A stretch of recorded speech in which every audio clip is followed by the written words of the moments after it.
Le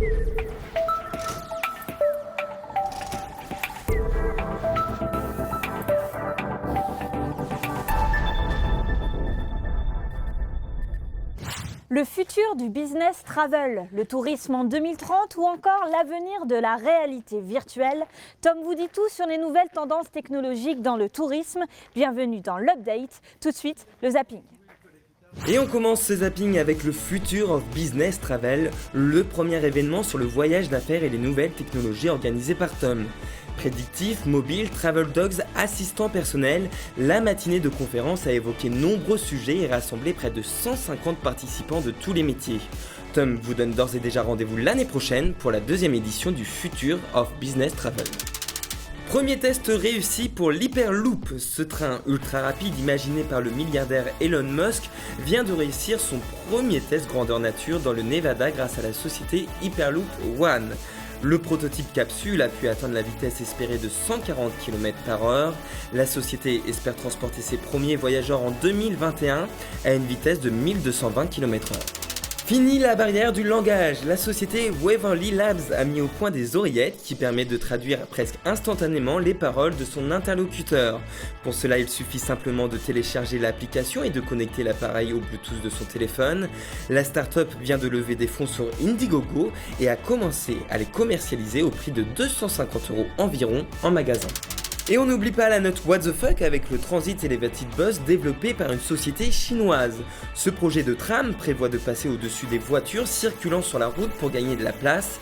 Le véhicule permettrait de transporter 1200 personnes, de faire des économies et d'être plus écologique grâce aux panneaux solaires sur son toit.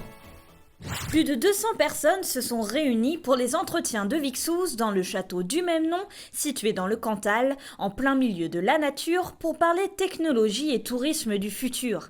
Un événement plein de contrastes et surtout inédit, comme l'a voulu son organisateur. Il n'existait aucune plateforme, ni française ni internationale, sur la réflexion dans le tourisme, sur le no-tourisme dans le futur à 30 ou 50 ans. Donc on est vraiment là en train d'imaginer la première plateforme de réflexion internationale sur le tourisme du futur. Plusieurs acteurs du tourisme étaient présents, même s'ils n'étaient pas très nombreux, afin de réfléchir concrètement à l'évolution de leur secteur en termes d'usage et d'intégration de la technologie et de considérer leur rôle dans les années à venir. On sait que l'hôtellerie aujourd'hui est un milieu qui a un petit peu de mal à évoluer et je voulais dire à tous les participants, il y a des concepts qui évoluent, qui se bougent, qui vont à la recherche de la satisfaction des clients, qui essayent de réinventer l'hospitalité, qui se posent des questions peut-être très en amont sur ce que sera le voyage de demain. On est à un tournant. Et le succès d'Airbnb montre bien qu'il y a un tournant dans l'évolution de l'hébergement en Europe.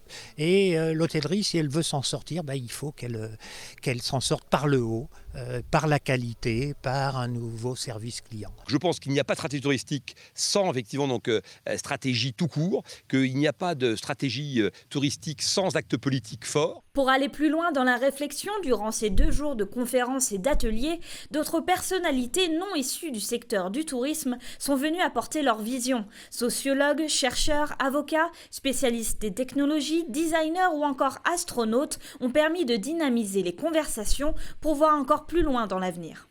En fait, dans le tourisme, on a mangé notre pain blanc. Parce qu'avec la mondialisation, qui est un monde fini, où il y a de plus en plus de conflits, de résistance, etc., ça va être de plus en plus dur de faire du tourisme. En soi, le tourisme, c'est une chose formidable parce que c'est du contact des hommes les uns avec les autres.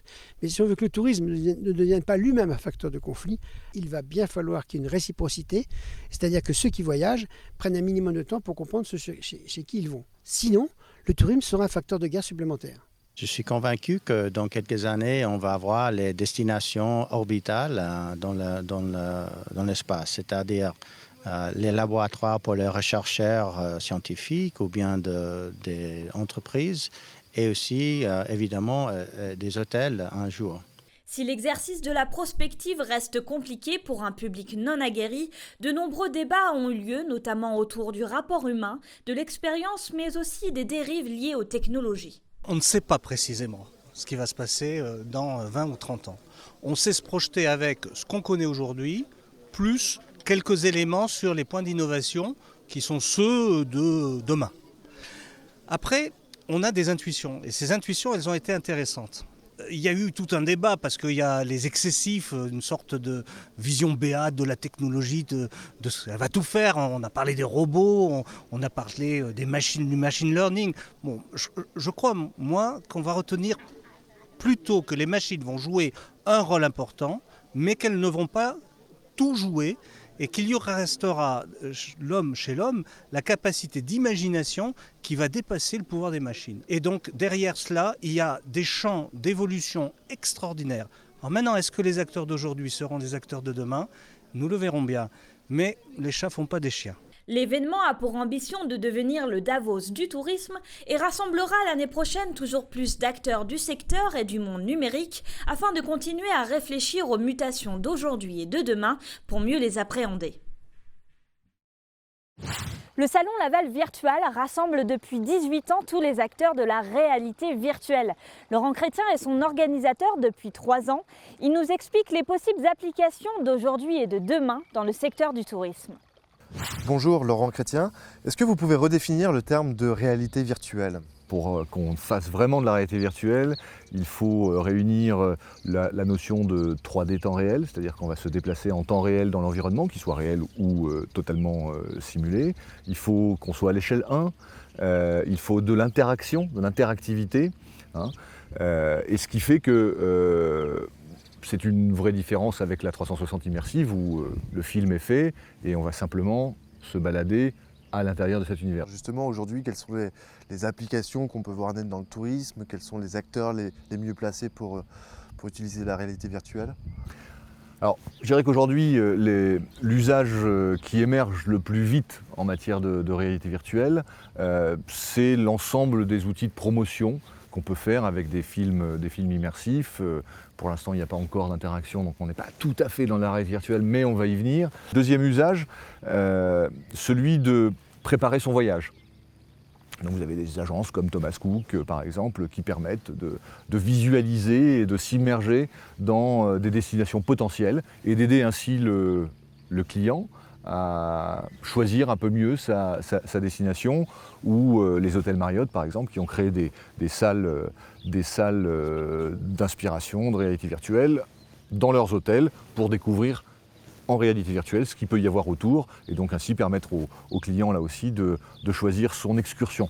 Alors maintenant on est en 2030, comment les professionnels du voyage utilisent la réalité virtuelle?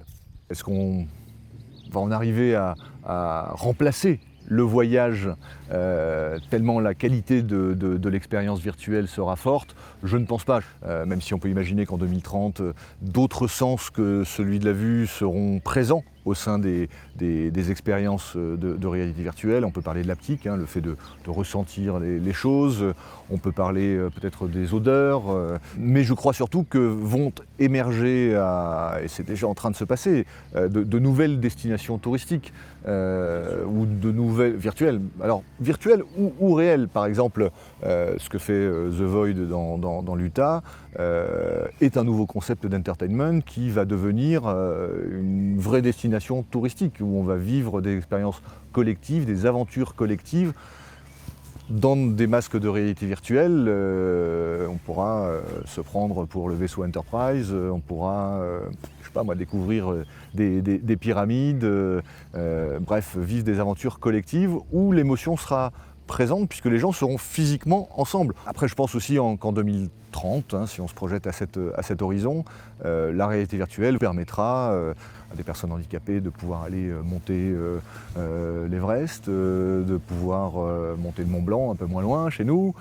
Merci beaucoup. Merci à vous. Merci beaucoup de nous avoir suivis. Je vous donne rendez-vous le mois prochain.